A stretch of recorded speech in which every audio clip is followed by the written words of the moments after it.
Episode 161 love rival. जिराज बोलता है, ठंड का मौसम आ गया है, अब हमें खाना स्टोर करके रखना है और अब जो सॉल्ट हम नेक्स्ट ईयर के लिए लेंगे उसके एक्सचेंज के लिए भी तैयार रहना है। मैं थोड़ी देर तुम्हारे साथ बाहर चलता हूँ और फिर मैं शिकार के लिए जाऊंगा। निया अपने पेट पर हाथ रखती है और फिर गर्म जिराज के ऊपर टिककर बोलती है, तुम्हें भी काम करना है, फिर मैं घर पर अकेली ही रह जाऊंगी। निया अपने क्लासमेट्स को याद करती है। वो सोचती है कि वो लोग अभी विंटर की छुट्टियों में होंगे, है ना?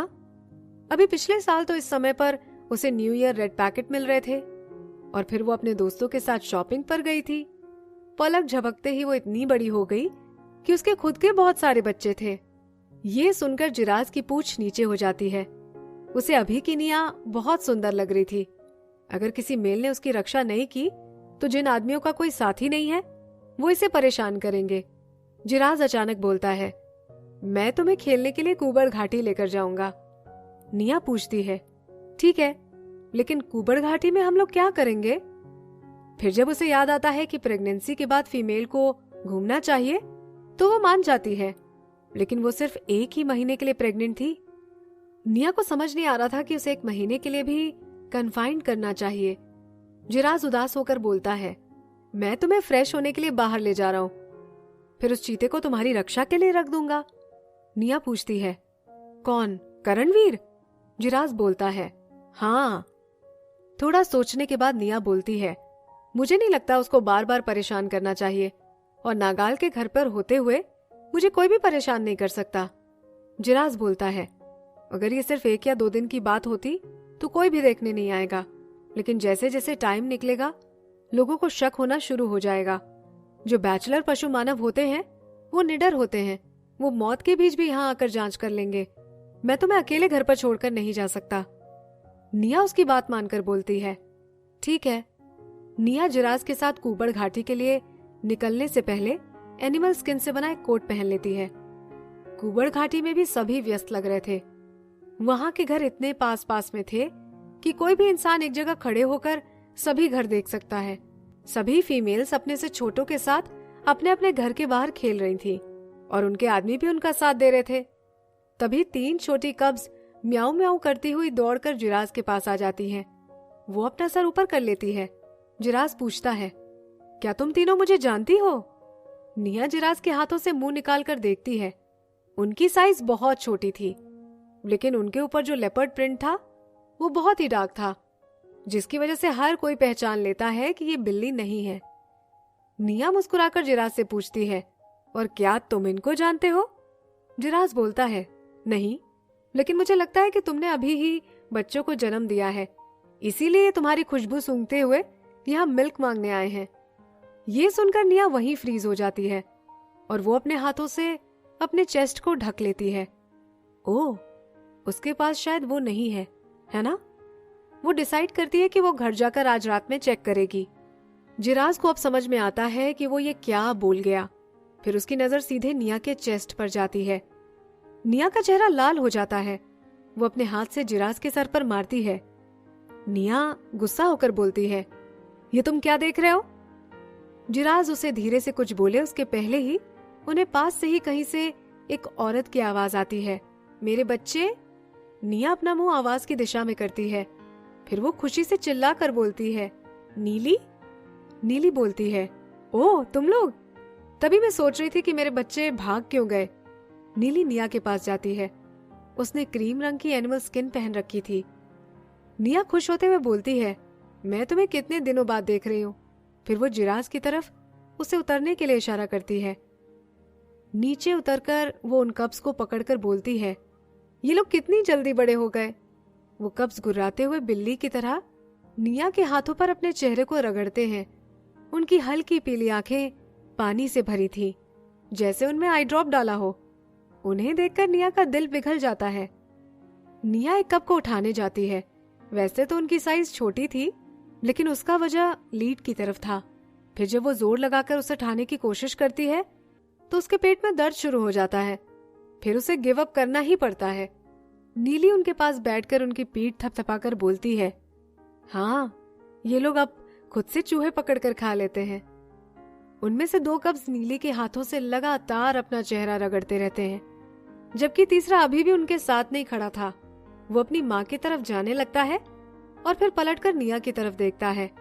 थोड़ा हिचकिचाकर वो फिर निया की तरफ दौड़ जाता है और उसके हाथों पर अपना चेहरा रगड़ता है। निया चुप हो जाती है, उसका हाथ भी फ्रीज हो जाता है।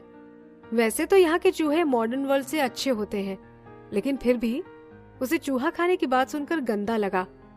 नीली बोलती है, तुम अब कितनी सुंदर हो। अगर पहले अविनाश मुझे नहीं बताता तो मैं तुम्हें अभी पहचान ही नहीं पाती। वो निया को डिसबिलीफ से देख रही थी। जितना वो उसे घूर रही थी उतना ही उसे आश्चर्य हो रहा था। वो सोचती है कि औरत इतनी सुंदर होती है, जबकि निया इतनी पतली थी कि उसकी चिन भी शार्प हो गई थी, लेकिन उसमें भी वो सुंदर लग रही थी। ये बोलना अति होगा कि पतला और नाजुक होना किसी भी लड़की के लिए घातक होता है।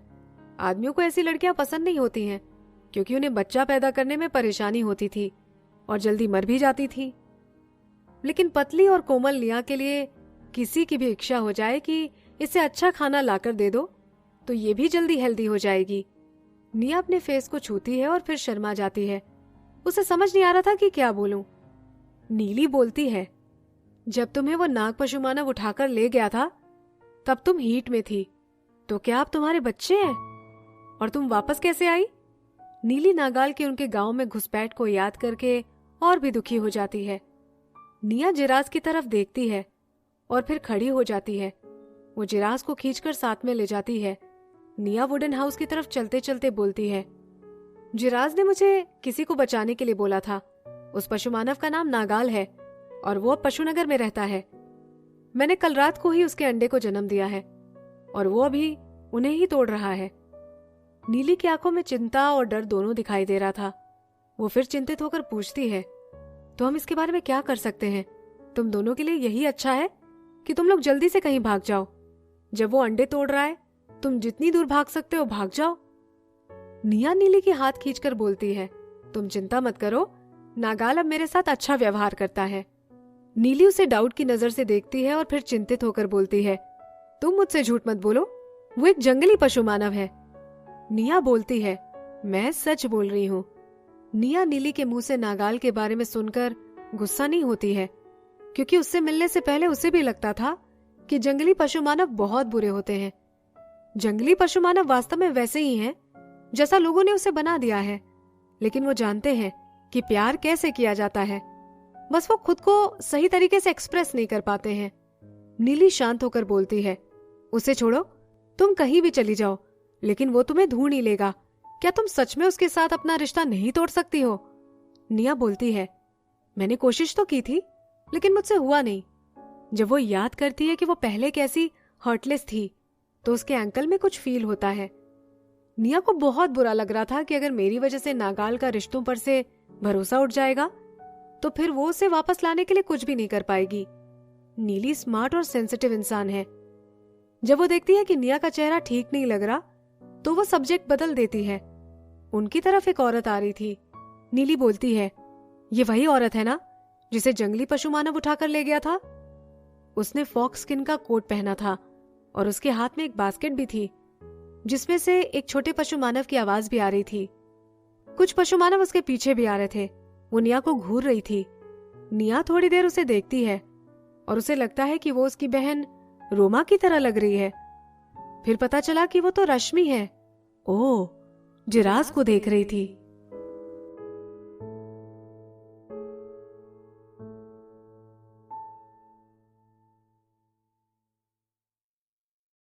Episode 162 the wooden house. Jiraj को गुस्सा आने लगता है। उस लड़की का भी जिराज पर गहरा असर था, इसीलिए जब भी जिराज को वो दिखाई देती है उसे गुस्सा आता है। नीली निया का हाथ खींचकर बोलती है, निया, इसको इग्नोर करो।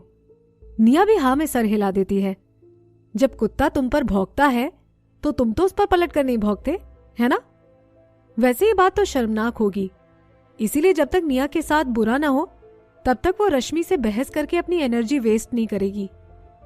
जब रश्मि निया को घूर रही थी तो उसकी आंखों में बहुत जलन दिखाई दे रही थी।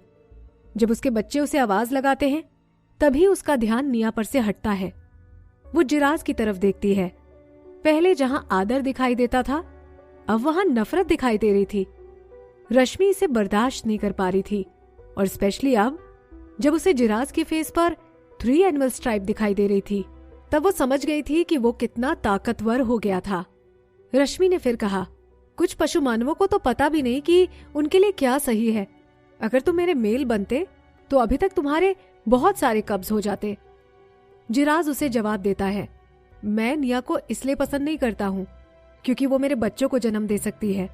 फिर जिराज रश्मि के पीछे खड़े आदमियों को देखता है और उनका मजाक बनाते हुए बोलता है, मुझे उम्मीद है कि तुम सबने तो अपने खुद के बच्चे कर लिए होंगे।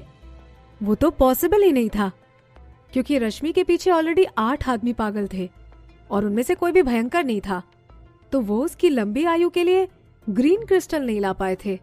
फीमेल सिर्फ 30 साल की उम्र तक ही मां बन सकती हैं, तो अगर वो 5 से 6 बार जन्म दे देती हैं तो अभी के लिए ये अच्छा नंबर है। 8 बार जन्म देना तो नामुमकिन है, और रश्मि तो प्यार के मामले में इतनी सेंसिटिव है कि फ्यूचर में उसके और भी साथी बनेंगे। अब रश्मि की बोलती बंद हो जाती है। उसे अब निया से और भी जलन होने लगती है। ऐसा कौन सा मेल था जो उसका साथी ये सोचकर नहीं बना था कि रश्मि उसके वंशज को जन्म देगी। इसी कारण से जिराज ने अभी तक निया को प्यार नहीं जताया था। जिराज बहुत भयंकर था। वो अब 3 स्ट्राइप पशु मानव था और अब पशुनगर में भी रहता था। उसे पशुनगर में भी इतना ही खतरनाक रहना चाहिए। रश्मि निया को दृष्टता पूर्वक देखती है और फिर उसके चेहरे पर उदासी के भाव आ जाते हैं। उसके साथियों के कहने पर वो वहां से चली जाती है। निया जिराज के पेट में अपनी कोहनी से मारते हुए बोलती है, तुमने अच्छा बोला। तुरंत ही जिराज की उदासी गायब हो जाती है और वो खुशी से अपनी पूंछ हिलाने लगता है।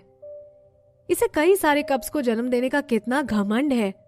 नीली अपनी आंखें घुमाती है और अचानक बोलती है, तुम्हारे जाने के बाद ये सबसे तुम्हारे जैसा मीट कैसे बनाते, यही पूछ रही थी। लेकिन उसने जो मीट रोस्ट किया था वो बहुत ही गंदा था। वो मेरे पास भी आई थी ये जानने के लिए कि फिश स्टीम बोट कैसे बनाते हैं। वो तुम्हारे बारे में बोलती रहती थी कि उसे एक जंगली पशु मानव उठा कर ले गया है। मैं उसे कुछ भी नहीं सिखा सकती हूँ। निया ने कभी उम्मीद नहीं की थी कि रश्मि इस तरह सोच सकती थी। वो गुस्से में नीली से बोलती है, थैंक यू, तुमने रश्मि को नहीं बोला। नीली जोर से हाँ में सर हिलाती है। वो तीनों जिराज के वुडन हाउस की तरफ जाते हैं। दरवाजा टाइटली बंद था। कोई नहीं बता सकता था कि पशु मानव अंदर है या नहीं। निया को वहां रुकते हुए देखकर नीली उसे याद दिलाती है, हमारे लिए अच्छा होगा कि हम यहां से दूर चले जाएं। ये घर अब किसी 4 स्ट्राइप पशु मानव ने ले लिया है। वो नीली अपनी बात पूरी करे इससे पहले ही निया बीच में उसे रोककर बोलती है, तुम चिंता मत करो, मैं उसे जानती हूं। उसे ये सुनकर शांति मिलती है। वो टाइगर पशु मानव करणवीर की तरह लगता है। निया दरवाजा बजाते हुए बोलती है, करणवीर, अंदर तुम हो क्या? अपने दोनों हाथों को जमीन पर रखकर जिराज जमीन सूंघता है। फिर वो अपना सर उठाकर 2 बार दहाड़ता है। No response. निया उस वुडन वॉल के सहारे नीचे झुकते हुए बोलती है, तुम ऐसे नीचे हाथ मत रखो, फिर बाद में तुम मुझे कैसे उठाओगे? जिराज अपनी बॉडी से अपने हाथ साफ करता है और फिर धक्का देकर दरवाजा खोलने की कोशिश करता है। तभी पीछे से चीते की आवाज आती है। निया अपना सर घुमाकर बोलती है, करणवीर। उस व्हाइट टाइगर के मुंह में एक शिकार था। वहां का माहौल अपने आप ही डरावना बन गया था। नीली भी डरकर 2 कदम पीछे हो जाती है। उसके तीनों कब्ज भी उसके पैरों के पीछे छुप जाते हैं। उनकी राउंड बॉडी डर के मारे कांप रही थी। जिराज अपनी बॉडी को सीधे कर लेता है। फिर उसके होठ खुलते हैं, बंद होते हैं। आखिरकार फिर वो बोल ही देता है, तुम फ्री हो? करणवीर अपने शिकार को खींचता हुआ आगे बढ़ता है। उसकी नजरें निया पर होती है। निया मुस्कुराते हुए करणवीर से बोलती है, तुम्हें देखे तो काफी समय हो गया, तुम यहां रह रहे हो? वो फीमेल की हंसी को देखकर दंग रह जाता है और उसके मुंह से शिकार नीचे गिर जाता है। वो तुरंत ही अपने ख्यालों से बाहर आता है और अपना मुंह चाटता है। फिर वो इंसान बन जाता है। अपने इंसानी रूप में करणवीर और भी डरावना लग रहा था। वो बहुत ही बेढंगे तरीके से मस्क्यूलर था। उसके चेहरे पर बना वो विचित्र निशान और उसके सिल्वर बाल की वजह से वो भयंकर लग रहा था। नीली चिल्लाती है और फिर तब तक पीछे हो जाती है जब तक वो वॉल से नहीं टकराती है। वो अपना मुंह खोलती है और जोर जोर से सांस लेती है। करणवीर ने कुबर घाटी में पहली बार इंसान का रूप लिया था। उसका पशु मानव वाला रूप तो फीमेल्स को डराता ही है, लेकिन नीली ने कभी नहीं सोचा था कि उसका इंसान वाला रूप इतना डरावना होगा।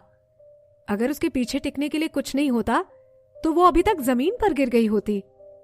निया पलटकर देखती और बोलती है, नीली? नीली नीचे झुककर एक कप को उठाकर अपनी थरथराती आवाज में बोलती है, पहले मुझे घर जाना है, हम लोग बाद में बात करेंगे। निया उसकी तरफ हाथ हिलाते हुए बोलती है, ओके, गुड बाय। निया को समझ में आ गया था कि नीली करणवीर को देखकर डर गई है, लेकिन वो उसका मान रखने के लिए ऐसा दिखाती है कि उसे कुछ भी समझ में नहीं आया। करणवीर बोलता है, मैं हर समय फ्री ही हूं। जिराज बोलता है, मैं शिकार करने जा रहा हूं, लेकिन यहां निया का ध्यान रखने वाला कोई भी नहीं है। क्योंकि निया जिराज की बाहों में थी, उसका सर करणवीर को देख पा रहा था। करणवीर मन ही मन खुश हो रहा था। फिर वो मुस्कुराता है। वो बिना किसी हिचकिचाहट के बोलता है, ठीक है, मैं तुम दोनों के साथ चलता हूं।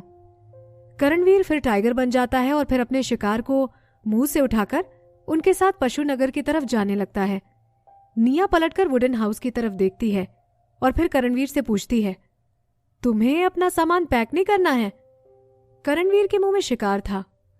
वो अपना सर हिलाता है। जब वो लोग पशु नगर पहुंचते हैं और फिर स्टोन हाउस में जाते हैं तो जिराज निया को बेडरूम में घास पर उतार देता है।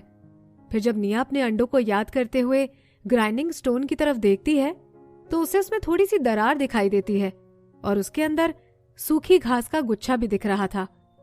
इस तरह से कोई नहीं बोल सकता कि जमीन के टुकड़े की प्रॉब्लम है। निया अपना मुस्कुराना नहीं रोक पाती है। ये सब नागाल ने ही किया है। वो सच में एक जागरूक प्राणी है। फिर वो सोचती है कि उसके अंडे कैसे होंगे, कि वो ठीक से डेवलप हो रहे होंगे। जिराज बाहर जा रहा था, तब वो करणवीर को इंसान बनते हुए देखता है। वो जल्दी से अंदर जाता है तो उसे एक रद्दी एनिमल स्किन का टुकड़ा मिलता है। जिराज वो स्किन करणवीर की तरफ फेंकते हुए बोलता है, लो तुम ये पहन लो। ऐसा नहीं है कि वो कंजूस था, लेकिन घर में बहुत कम एनिमल स्किन है और वो उनमें से अच्छी निया के लिए रखना चाहता था। करणवीर को उससे कोई परेशानी नहीं थी। वो उसे अपने कमर में लपेट लेता है। उसके बाद ही जिराज शांति से जा पाता है। निया उन लोगों की बातें सुन लेती है और उसे पता चल जाता है कि करणवीर ने कपड़े पहन लिए हैं, तो वो खुशी से बाहर निकल जाती है। करणवीर ने अपने शिकार को मेन रूम में वॉल के सहारे रखा हुआ था। उसके पैर कड़क हो गए थे और उसके गले का खून भी सूखकर काला पड़ गया था। इसलिए निया उससे पूछती है, तुम इसे खा क्यों नहीं रहे हो? अगर इसे ज्यादा देर तक ऐसे ही रखोगे तो ये खराब हो जाएगा। फिर वो लकड़ियों के पास जाती है और उनमें से कुछ निकालती है। निया बोलती है, तुम नदी पर जाकर इसके स्किन निकालो, मैं आग जलाने में तुम्हारी मदद करती हूँ। करणवीर दरवाजा लांघते हुए शिकार को लेकर बाहर चला जाता है। निया आग को संभालते हुए करणवीर को पीछे से देख रही थी। वो सोचती इसके पास कुछ है क्यों नहीं। उसके पास पहनने के लिए एक भी जोड़े कपड़े नहीं थे। क्या वो कुबर घाटी में बिना कपड़े पहने रहता था? वहां कभी कभी मेल्स बिना कपड़ों के भी रह लिया करते हैं, लेकिन अगर वो बार बार ऐसा करते हैं तो उन्हें असभ्य कहा जाता है। अगर उसके पास कपड़े नहीं थे तो वो बाहर मीट रोस्ट करने कैसे जाता था? क्या वो कच्चा मीट खाता था? अपने विचारों से हिलकर निया अपना सर हिलाती है। नहीं, करणवीर नाग पशु मानव नहीं है जो हीट से डरता हो। वो कच्चा मीट क्यों खाएगा? करणवीर की हरकतों ने निया के शक को कम कर दिया था। उसे मीट बनाने अच्छे से आता है और शायद वो हमेशा ऐसे ही करता होगा। निया दीवार के पास रखे मसालों को देखकर बोलती है, पहले जो मीट बनाया था वो तुम्हें कैसा लगा था? वो निया को देखकर बोलता है, वो मुझे अच्छा लगा था। निया मुस्कुराकर बोलती है, वो इसीलिए क्योंकि जिराज इसमें और मसाले डालता है। क्या तुम्हें उन्हें खाना है? मैं तुम्हारे लिए लाती हूँ। निया खड़ी हो जाती है, लेकिन वो ज्यादा फोर्स लगा देती है, जिसकी वजह से उसके पेट में दर्द होने लगता है। फिर वो अपने पेट पर हाथ रखकर 2 बार सांस छोड़ती है। फिर उसका दर्द कम होता है। वो कहते हैं कि बच्चे मीट की तरह होते हैं जो अपनी माँ के हाथों से गिर गया। अब जब उसने बच्चों को जन्म दिया है तो उसे लग रहा है कि वो बात सच है। करणवीर तुरंत खड़ा हो जाता है और उसे पकड़ लेता है। वो उसे अपने लंबे हाथों से उठा लेता है और फिर नीचे रखी एनिमल स्किन पर बैठा देता है। करणवीर बोलता है, वो मैं खुद ले लूंगा। करणवीर जाकर सारे जार और बोतल ले लेता है। निया लहसुन को छील देती है और कुछ मसाले भी चूज कर लेती है। फिर वो अपना सर उठाकर बोलती है, तुम तीखा खाना खाते हो? वो निया को अजीब तरीके से देखता है। फिर निया एक सूखी मिर्ची उठाती है और उसकी तरफ दिखाते हुए हिलाती है। फिर मुस्कुराकर बोलती है, मैं इसकी बात कर रही हूँ। करणवीर मिर्ची को देखता है और फिर उसे ले लेता है। निया बोलती है, इसे मत छुओ। वो बोलती है, क्या तुम इसे खा सकते हो? करणवीर बिना डरे बोलता है, हाँ। वो छोटे गांव में हर साल सॉल्ट के बदले फीमेल बदलने जाता है। वो फीमेल कई बार बीमार हो जाती थी, तो दवाई जैसे लाल मिर्च जरूरी होती थी। मिर्ची का टेस्ट बिल्कुल भी अच्छा नहीं होता, तो उनको मनाने के लिए कई बार उसे भी खानी पड़ती थी। फिर निया कुछ मिर्ची लाकर बोल में डालती रहती है, जब तक कि करणवीर उसे मना नहीं करता। फिर बोलती है, जाओ और इन्हें धोकर लाओ, फिर मैं तुम्हें बताती हूँ कि इन्हें कैसे हैंडल करना है। वो मसाले लेकर बाहर जाए उसके पहले वो निया को दुखी होकर देखता है। उसके आने से पहले ही निया ने चॉपिंग का सामान तैयार कर लिया था। करणवीर उसे मिर्चियों को हाथ लगाने से मना कर देता है और निया के इंस्ट्रक्शन पर सारे मसाले हैंडल करता है। मीट रोस्ट हो गया था, लेकिन अभी तक मसाले डालने का समय नहीं आया था। फिर निया उन मसालों को तेल में फ्राई करती है और फिर बैम्बू की लकड़ी से उन्हें मीट पर डाल देती है। मीट पर मसाला डालते ही वो छनछना जाता है। वो बहुत ही मोहक लग रहा था, जैसे किसी ने जादू कर दिया हो। आग को देखकर करणवीर की आंखें गोल हो जाती हैं। वो उसे आश्चर्य से देखता है। उसका गला भी वाइब्रेट करने लगता है। निया को भूख लग रही थी। वो बोलती है, क्या मैं इसे खा सकती हूँ? करणवीर तुरंत बोलता है, हाँ, और उस लजीज मीट का एक टुकड़ा तोड़ता है। निया पीछे मुड़कर स्टोन प्लेटफॉर्म से 2 बोल उठाती है और उनमें से एक करणवीर को दे देती है और दूसरे में खुद मीट ले लेती है। तुम भी खा लो, मेरे लिए तो सिर्फ इतना ही टुकड़ा काफी है। करणवीर निया की बोल में मीट को देखकर आंख बनाते हुए बोलता है, इतना सा मीट? एक्चुअली वो टुकड़ा छोटा नहीं था, वो 250 ग्राम का था। मीट राइस के मुकाबले ज्यादा पेट भरता है। जब निया इस दुनिया में आई थी तो वो एक बार में इतना मीट भी नहीं खा सकती थी। निया बोलती है, मैंने खा लिया है। फिर निया चॉपस्टिक से मीट को उठाती है, उसे सॉल्ट में डिप करती है और फिर खा लेती है।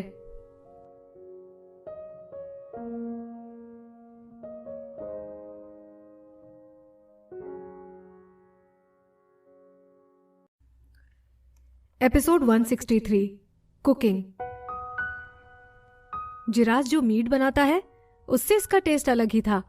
वैसे तो इतना फ्लेवरफुल नहीं था, लेकिन उन्हें ग्रिलिंग के टाइम पर जो ऑयल का ब्रशिंग किया था उसकी वजह से इसमें बहुत अच्छी खुशबू आ रही थी और उसकी वजह से इसमें अच्छा फ्लेवर भी आ गया था। करणवीर भी खाना शुरू कर देता है। जिस तरह से वो खा रहा था ऐसा लग रहा था जैसे उसे भी ये पसंद आ गया हो। उन दोनों के बीच में सॉल्ट का जार रखा हुआ था। वो लोग टाइम टू टाइम मीट को उसमें डिप करके खा रहे थे। अचानक निया के दिमाग में कुछ आता है। वो पूछती है, अरे हाँ, तुम्हारे पास कुबड़ घाटी में भी सॉल्ट है ना? वो बहुत कीमती है, तुम जल्द से जल्द उसे यहाँ ले आओ। करणवीर खाते खाते रुक जाता है और फिर निया को जवाब देता है, नहीं। निया ने अभी जस्ट मीट को मुंह में लिया था। करणवीर की बात सुनकर वो गलती से चॉपस्टिक को काट देती है। उसके दांत में जोरदार दर्द होता है। सॉल्ट नहीं है, इसका मतलब ये सच में कच्चा मीट ही खाता था। रॉ ब्लड में सॉल्ट होता है, तो अगर करणवीर सॉल्ट नहीं खाता था तो हो सकता है वो रॉ ब्लड पी रहा हो। निया को अब करणवीर से डर लगने लगा था। उसे तुरंत ही नीली का डरा हुआ चेहरा सामने आता है और उसे याद आता है कि पशुनगर के लोग इससे क्यों डरते हैं। इसका कोई तो कारण है। ये तो सच में डरावना है। निया मीट का एक टुकड़ा अपने मुंह में रख लेती है और अपनी परेशानी को भुलाने की कोशिश कर रही थी। खाना खाने के बाद वो बेडरूम में जाती है। वहां रखी घास भी गायब हो चुकी थी। निया उसके पास जाकर देखती है तो उसे उस दरार में नाक की 2 चमकती हुई आंखें दिखाई दे रही थी। उसे देखकर वो डर जाती है। जब उसे समझ आता है कि वो नागाल है तो वो शांत होती है। करणवीर बाहर से पूछता है, क्या हुआ है? निया जवाब देती है, कुछ नहीं। जब उसे निया की ब्रीदिंग में चेंज दिखाई देता है तो वो बेडरूम में जाता है। निया फिर पीछे पलटकर उस पत्थर को देखती है। वो दरार फिर से घास से बंद हो गई थी। निया को लगता है कि नागाल को करणवीर से परेशानी है और वो चाहता है कि उसे ना पता चले कि नागाल यहाँ है। फिर वो करणवीर को बोलती है, चलो तुम अपना बचा हुआ खाना खा लो। नागाल अपना मुंह घुमाकर पूरे रूम में देखता है उसके बाद वो गर्दन हिलाकर बाहर जाता है। जिराज को एक ही बार में 2 शिकार मिल जाते हैं। वो एक को अपनी पीठ पर रख लेता है और दूसरे को मुंह से पकड़कर ले जाता है। वो अपने पीछे पूरे रास्ते में खून गिराता आता है।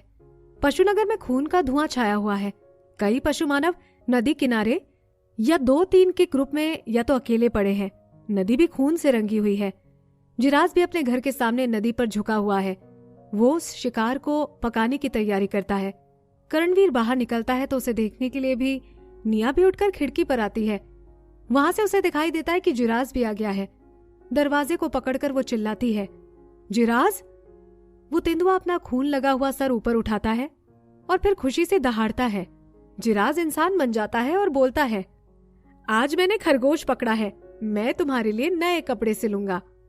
निया की आंखें चमक जाती हैं। वो अपनी कमजोर बॉडी पर ध्यान नहीं देती है और उसके पास जाते हुए बोलती है, मुझे भी दिखाओ। जैसा कि उसने कहा था कि उसने एक बड़ा खरगोश पकड़ा है। उसके मुलायम फर सच में बहुत ही आरामदायक हैं। करणवीर बोलता है, मुझे देखने दो। जिराज बोलता है, कोई जरूरत नहीं है, मैं खुद निया के लिए कपड़े बनाऊंगा। जिराज की आवाज में शत्रुता महसूस हो रही थी। उसकी प्रबल नामंजूरी माहौल को थोड़ा टेंस बना देती है। निया माहौल को शांत करने के लिए कुछ बोलने जाती है। तभी करणवीर बोलता है, ठीक है, फिर मैं शिकार करने जा रहा हूं। जिराज चिंतित हो जाता है। वो कुछ बोले उसके पहले ही करणवीर अपनी स्कर्ट फाड़कर पशु मानव बन जाता है और फिर वहां से भाग जाता है। निया सांस लेती है। वो सोचती है कि वो हमेशा ही करणवीर को परेशान करती है, पता नहीं वो कैसे उसे रीपे करेगी। फिर वो जिराज को बोलती है, ये सभी गार्जियन पशु मानव ऐसे ही होते हैं क्या? दूसरे गार्जियन पशु मानव कैसे होते हैं? जिराज बोलता है, गार्जियन पशु मानव मेल्स होते हैं। ये फीमेल्स के बीच अनपॉपुलर होते हैं। किसी भी लड़की के साथी ना बनकर इनका अगला काम होता है फीमेल का गार्जियन बनना। जिराज आगे बोलता है, वो लगभग सेम चीज करते हैं जो उसका मेल करता है, सिर्फ वो फीमेल के सोने की जगह नहीं जा सकते और ना ही उनसे बच्चे कर सकते हैं। वो उनके प्रति थोड़ी दया दिखाता है, लेकिन इसका मतलब ये नहीं कि वो अपने दुश्मन को प्यार में पड़ता हुआ देखे। निया रोने जैसी हो जाती है। वो अपना मुंह ढक लेती है। वो अब करणवीर का फायदा उठाकर उसे फ्री का नौकर नहीं बना सकती है। वो सोचती है कि अब तो वो नगाल के गड्ढे के वहां बैठ जाएगी और जिराज के आने का इंतजार करेगी। फिर उसे लगता है कि अगर वो ऐसा करेगी तो एक तो उससे नगाल परेशान होगा और दूसरा वो करणवीर को साफ साफ जाने के लिए भी नहीं बोल सकती है। फिर वो अपना ये आइडिया कैंसिल कर देती है। जिराज तुरंत ही खरगोश की स्किन निकाल लेता है और वो अपने साथ एक मोटी पत्तियों वाली पेड़ की शाखा भी लाया था। वो हमेशा की तरह पत्तियां तोड़कर एनिमल स्किन पर रखता है और फिर उसे लपेटकर उसे जोर जोर से रगड़ना शुरू कर देता है, जैसे वो कपड़ा धो रहा हो। जिराज उसे रगड़ते हुए बोलता है, तुम्हें भूख लगी होगी, मैं इन दोनों शिकार को हैंडल करके फिर तुम्हारे लिए खाना बनाता हूं। जब वो रगड़ रहा था तो उस एनिमल स्किन से ब्लड बबल निकल रहे थे। वो बोलता है, जब तक ये फ्रेश है तभी तक इसे जोर से मारना पड़ता है, नहीं तो इसके कपड़े सॉफ्ट नहीं बनते हैं। निया उसे उत्सुकता से देखते हुए बोलती है, मैंने अभी ही खाना खाया है।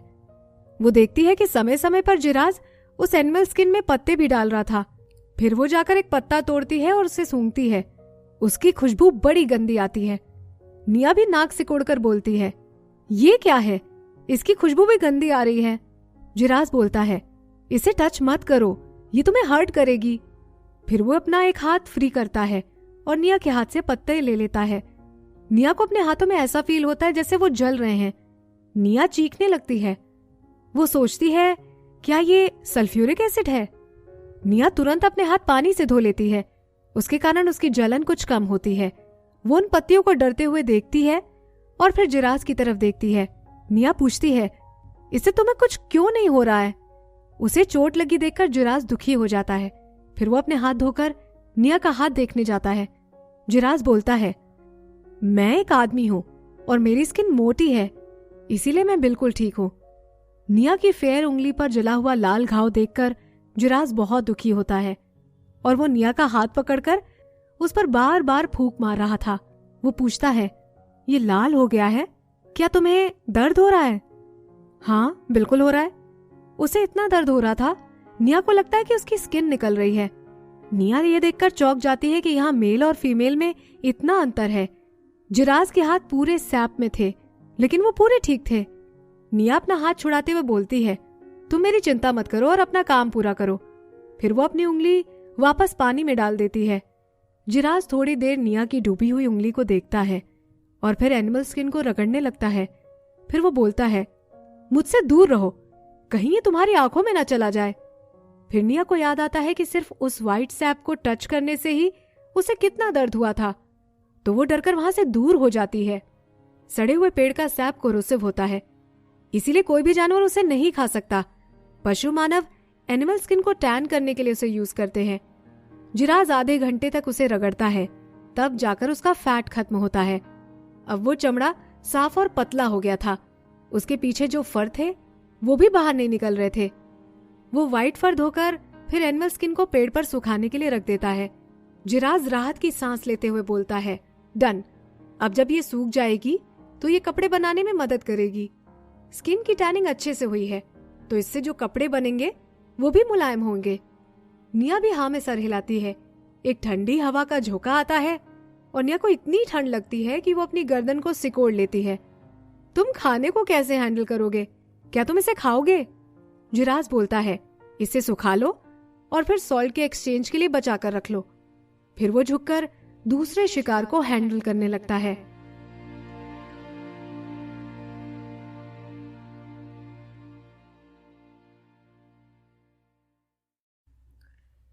Episode 163 cooking.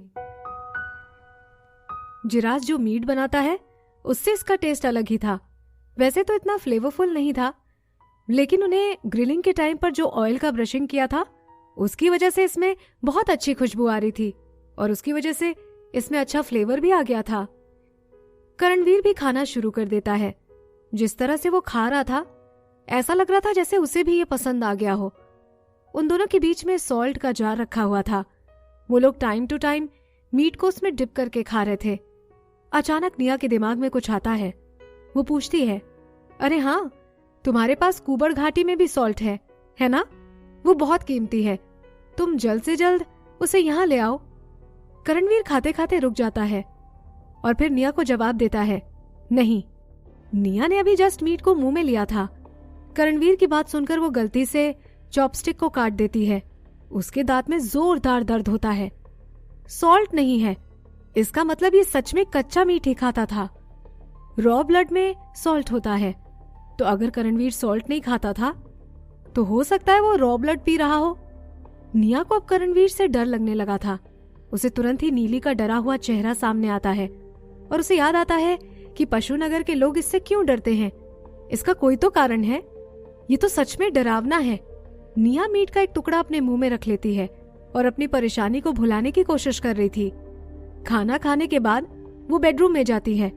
वहां रखी घास भी गायब हो चुकी थी।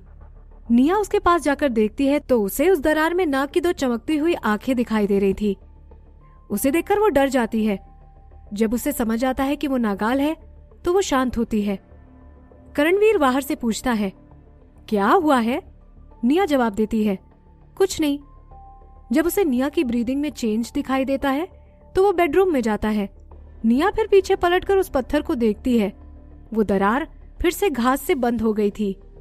निया को लगता है कि नागाल को करणवीर से परेशानी है और वो चाहता है कि उसे ना पता चले कि नागाल यहाँ है। फिर वो करणवीर को बोलती है, चलो तुम अपना बचा हुआ खाना खा लो। नागाल अपना मुंह घुमाकर पूरे रूम में देखता है। उसके बाद वो गर्दन हिलाकर बाहर जाता है। जिराज को एक ही बार में 2 शिकार मिल जाते हैं। वो एक को अपनी पीठ पर रख लेता है और दूसरे को मुंह से पकड़कर ले जाता है। वो अपने पीछे पूरे रास्ते में खून गिराता आता है। पशुनगर में खून का धुआं छाया हुआ है। कई पशु मानव नदी किनारे या 2-3 के ग्रुप में या तो अकेले पड़े हैं। नदी भी खून से रंगी हुई है। जिराज भी अपने घर के सामने नदी पर झुका हुआ है। वो उस शिकार को पकाने की तैयारी करता है। करणवीर बाहर निकलता है तो उसे देखने के लिए भी निया भी उठकर खिड़की पर आती है। वहां से उसे दिखाई देता है कि जिराज भी आ गया है। दरवाजे को पकड़कर वो चिल्लाती है, जिराज। वो तेंदुआ अपना खून लगा हुआ सर ऊपर उठाता है और फिर खुशी से दहाड़ता है। जिराज इंसान बन जाता है और बोलता है, आज मैंने खरगोश पकड़ा है, मैं तुम्हारे लिए नए कपड़े सिलूंगा। निया की आंखें चमक जाती हैं। वो अपनी कमजोर बॉडी पर ध्यान नहीं देती है और उसके पास जाते हुए बोलती है, मुझे भी दिखाओ।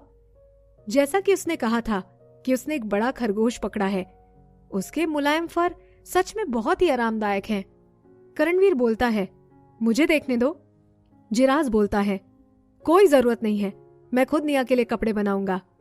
जिराज की आवाज में शत्रुता महसूस हो रही थी। उसकी प्रबल नामंजूरी माहौल को थोड़ा टेंस बना देती है। निया माहौल को शांत करने के लिए कुछ बोलने जाती है, तभी करणवीर बोलता है, ठीक है, फिर मैं शिकार करने जा रहा हूं। जिराज चिंतित हो जाता है। वो कुछ बोले उसके पहले ही करणवीर अपनी स्कर्ट फाड़कर पशु मानव बन जाता है और फिर वहां से भाग जाता है। निया सांस लेती है। वो सोचती है कि वो हमेशा ही करणवीर को परेशान करती है, पता नहीं वो कैसे उसे रिपे करेगी। फिर वो जिराज को बोलती है, ये सभी गार्जियन पशु मानव ऐसे ही होते हैं क्या? दूसरे गार्जियन पशु मानव कैसे होते हैं? जिराज बोलता है, गार्जियन पशु मानव मेल्स होते हैं। ये फीमेल्स के बीच अनपॉपुलर होते हैं। किसी भी लड़की के साथी ना बनकर इनका अगला काम होता है फीमेल का गार्जियन बनना। जिराज आगे बोलता है, वो लगभग सेम चीज करते हैं जो उसका मेल करता है, सिर्फ वो फीमेल के सोने की जगह नहीं जा सकते और ना ही उनसे बच्चे कर सकते हैं। वो उनके प्रति थोड़ी दया दिखाता है, लेकिन इसका मतलब ये नहीं कि वो अपने दुश्मन को प्यार में पड़ता हुआ देखे। निया रोने जैसी हो जाती है। वो अपना मुंह ढक लेती है। वो अब करणवीर का फायदा उठाकर उसे फ्री का नौकर नहीं बना सकती है। वो सोचती है कि अब तो वो नगाल के गड्ढे के वहां बैठ जाएगी और जिराज के आने का इंतजार करेगी। फिर उसे लगता है कि अगर वो ऐसा करेगी तो एक तो उससे नगाल परेशान होगा और दूसरा वो करणवीर को साफ साफ जाने के लिए भी नहीं बोल सकती है। फिर वो अपना ये आइडिया कैंसिल कर देती है। जिराज तुरंत ही खरगोश की स्किन निकाल लेता है और वो अपने साथ एक मोटी पत्तियों वाली पेड़ की शाखा भी लाया था। वो हमेशा की तरह पत्तियां तोड़कर एनिमल स्किन पर रखता है और फिर उसे लपेटकर उसे जोर जोर से रगड़ना शुरू कर देता है, जैसे वो कपड़ा धो रहा हो। जिराज उसे रगड़ते हुए बोलता है, तुम्हें भूख लगी होगी, मैं इन दोनों शिकार को हैंडल करके फिर तुम्हारे लिए खाना बनाता हूं। जब वो रगड़ रहा था तो उस एनिमल स्किन से ब्लड बबल निकल रहे थे। वो बोलता है, जब तक ये फ्रेश है तभी तक इसे जोर से मारना पड़ता है, नहीं तो इसके कपड़े सॉफ्ट नहीं बनते हैं। निया उसे उत्सुकता से देखते हुए बोलती है, मैंने अभी ही खाना खाया है। वो देखती है कि समय समय पर जिराज उस एनिमल स्किन में पत्ते भी डाल रहा था। फिर वो जाकर एक पत्ता तोड़ती है और उसे सूंघती है। उसकी खुशबू बड़ी गंदी आती है। निया भी नाक सिकोड़कर बोलती है, ये क्या है? इसकी खुशबू भी गंदी आ रही है। जिराज बोलता है, इसे टच मत करो, ये तुम्हें हर्ट करेगी। फिर वो अपना एक हाथ फ्री करता है और निया के हाथ से पत्ते ले लेता है। निया को अपने हाथों में ऐसा फील होता है जैसे वो जल रहे हैं। निया चीखने लगती है। वो सोचती है, क्या ये सल्फ्यूरिक एसिड है? निया तुरंत अपने हाथ पानी से धो लेती है। उसके कारण उसकी जलन कुछ कम होती है। वो उन पत्तियों को डरते हुए देखती है और फिर जिराज की तरफ देखती है। निया पूछती है, इससे तुम्हें कुछ क्यों नहीं हो रहा है? उसे चोट लगी देखकर जिराज दुखी हो जाता है। फिर वो अपने हाथ धोकर निया का हाथ देखने जाता है। जिराज बोलता है, मैं एक आदमी हूं और मेरी स्किन मोटी है, इसीलिए मैं बिल्कुल ठीक हूं। निया की फेयर उंगली पर जला हुआ लाल घाव देखकर जिराज बहुत दुखी होता है और वो निया का हाथ पकड़कर उस पर बार बार फूंक मार रहा था। वो पूछता है, ये लाल हो गया है, क्या तुम्हें दर्द हो रहा है? हाँ, बिल्कुल हो रहा है। उसे इतना दर्द हो रहा था, निया को लगता है कि उसकी स्किन निकल रही है। निया ये देखकर चौंक जाती है कि यहाँ मेल और फीमेल में इतना अंतर है। जिराज के हाथ पूरे सैप में थे, लेकिन वो पूरे ठीक थे। निया अपना हाथ छुड़ाते हुए बोलती है, तुम मेरी चिंता मत करो और अपना काम पूरा करो। फिर वो अपनी उंगली वापस पानी में डाल देती है। जिराज थोड़ी देर निया की डूबी हुई उंगली को देखता है और फिर एनिमल स्किन को रगड़ने लगता है। फिर वो बोलता है, मुझसे दूर रहो, कहीं ये तुम्हारी आंखों में ना चला जाए। फिर निया को याद आता है कि सिर्फ उस व्हाइट सैप को टच करने से ही उसे कितना दर्द हुआ था, तो वो डरकर वहां से दूर हो जाती है। सड़े हुए पेड़ का सैप कोरोसिव होता है, इसीलिए कोई भी जानवर उसे नहीं खा सकता। पशु मानव एनिमल स्किन को टैन करने के लिए उसे यूज करते हैं। जिराज आधे घंटे तक उसे रगड़ता है, तब जाकर उसका फैट खत्म होता है। अब वो चमड़ा साफ और पतला हो गया था। उसके पीछे जो फर थे वो भी बाहर नहीं निकल रहे थे। वो व्हाइट फर धोकर फिर एनिमल स्किन को पेड़ पर सुखाने के लिए रख देता है। जिराज राहत की सांस लेते हुए बोलता है, डन, अब जब ये सूख जाएगी तो ये कपड़े बनाने में मदद करेगी। स्किन की टैनिंग अच्छे से हुई है तो इससे जो कपड़े बनेंगे वो भी मुलायम होंगे। निया भी हाँ में सर हिलाती है। एक ठंडी हवा का झोंका आता है और निया को इतनी ठंड लगती है कि वो अपनी गर्दन को सिकोड़ लेती है। तुम खाने को कैसे हैंडल करोगे? क्या तुम इसे खाओगे? जिराज बोलता है, इसे सुखा लो और फिर सॉल्ट के एक्सचेंज के लिए बचा कर रख लो। फिर वो झुककर दूसरे शिकार को हैंडल करने लगता है।